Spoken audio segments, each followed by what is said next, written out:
اب چلتے ہیں ٹورزم کی بات کرنے. ٹورزم کی بات کرتے ہیں. گلگت بلتستان کے ضلع ہنزا میں منعقدہ Karakoram winter season 7 ice hockey festival اختتام پذیر ہو گیا ہے اور یہ سرمائی کھیلوں، ثقافتی تقریبات اور کمیونٹی جشن کا رنگا رنگ امتزاج اس میں پیش کیا گیا. ایونٹ میں مختلف علاقوں سے تعلق رکھنے والے بچوں اور بچیوں نے شاندار کارکردگی کا مظاہرہ بھی کیا. اختتامی تقریب میں مہمان خصوصی نے جیتنے والی ٹیمز میں ٹرافی اور نقد انعامات بھی تقسیم کیے. رنرز اپ اور فائنل میں نمایاں کارکردگی کا مظاہرہ کرنے والے کھلاڑیوں میں شیلڈز اور اس کے علاوہ نقد انعامات بھی تقسیم کیے گئے. تو یہ مناظر آپ دیکھ رہے ہیں ونٹر فیسٹیول کے. کتنا اچھا لگ رہا ہے اور وہی بات ہے زہیب کہ ہمارے پاس ہر چیز ہے، اس کو صرف فیسیلیٹیٹ کرنے کے لیے عوام کے لیے ضرورت ہے. اسی پہ مزید بات کرنے کے لیے ہمارے ساتھ آج موجود اقبال حسین صاحب، ڈائریکٹر ٹورزم ہیں. جی اقبال صاحب، بہت شکریہ آپ نے ہمیں وقت دیا.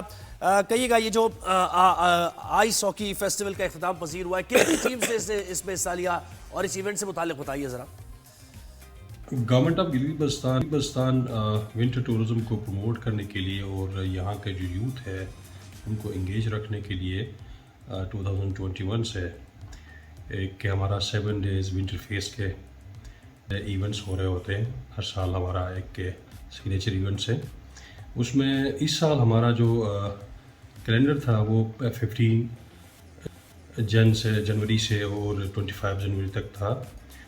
اس میں تمام ڈسٹرکٹ کے گلگت بلتستان کے کوئی 10 ڈسٹرکٹس ہیں. ان تمام ڈسٹرکٹس میں ہمارا ایونٹس کا انعقاد ہوا اور اس کے جو فائنل کے جو گرینڈ فائنل تھا وہ 23 دسمبر سے 25 دسمبر تک ہنزا کے مقام پہ مرتضی آباد ایک گاؤں ہے، وہاں پہ ہم نے اس کی انعقاد کی اور الحمدللہ سکسیسفلی تمام اس کا ایونٹ کا کلمنیشن ہوا. اس میں ٹوٹل تقریباً 10 ٹیموں نے حصہ لیا اوور آل گلگت بلتستان کے اندر سے.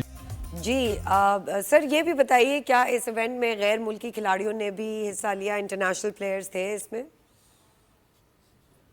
اس ایونٹ میں کوئی انٹرنیشنل کوئی ایسا کوئی ٹیم ہم نہیں بلا سکے ہیں چونکہ ابتدائی طور پہ میچز کے انعقاد ہم کرتے رہے اور فیوچر میں انشاءاللہ ہم ان کی اریناز کو بنائیں گے اور جب ارینا بنے گا اور پراپرلی ایک ہم جس طرح انٹرنیشنل لیول پہ میچز کا انعقاد ہوتے ہیں ونٹر سپورٹس کی، وہ ہم اس قابل ہو جائیں گے تو ہم انشاءاللہ انٹرنیشنل ٹیموں کو بھی یہاں بلائیں گے. عالمی سطح پر گلگت بلتستان کو ایک منفرد ونٹر سپورٹس مقام کے طور پر لیا جاتا ہے. یہ بتائیں کتنا پوٹینشیل ہے کہ یہاں عالمی کھیلوں کے مقابلے بھی منعقد ہوں؟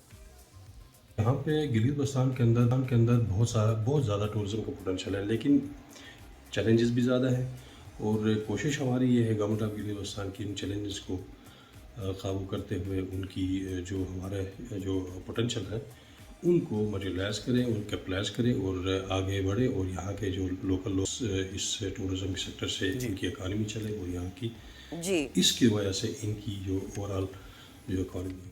سر یہ بھی بتائیے گلگت بلتستان میں ٹورزم کے بہت مواقع ہیں، ہم دنیا تک اپنا یہ سافٹ امیج پہنچانے میں کیوں ناکام ہو گئے ہیں؟ ٹورزم کا جہاں تک تعلق ہے ہم یہ چاہ رہے ہیں کہ اس چونکہ ہمارا جو ٹورزم سیکٹر ہے وہاں پہ اکتوبر کے بعد یہ تقریباً ختم ہو جاتا ہے. اس کو ہم پرولانگ کرنا چاہ رہے ہیں اور ونٹر ٹورزم کو پروموٹ کر کے اس کو جب تک کہ یہ 4 سیزن ٹورزم نہیں ہوگی گلگت بلتستان کے اندر ٹورزم سسٹینیبل نہیں ہوگا.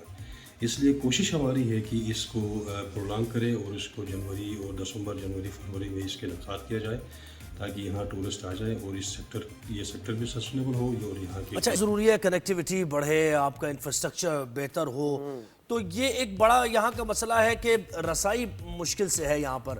تو اس حوالے سے سڑکوں کی تعمیر کے حوالے سے بہت شکایات آتی ہے، کوئی اقدام اٹھایا جا رہا ہے اس سلسلے میں؟ کوئی ایکسیسیبلٹی بڑا ایک ایشو ہے گلگت بلتستان کے اندر، لیکن گورنمنٹ آف پاکستان جو ہے اس پہ بڑا کام کر رہی ہے. یہاں پہ پہلے ہمارے پاس ڈومیسٹک ٹورسٹ کے لیے 2 ایئرپورٹس تھے، ایک گلگت ایئرپورٹ ہے اور ایک سکردو ایئرپورٹ.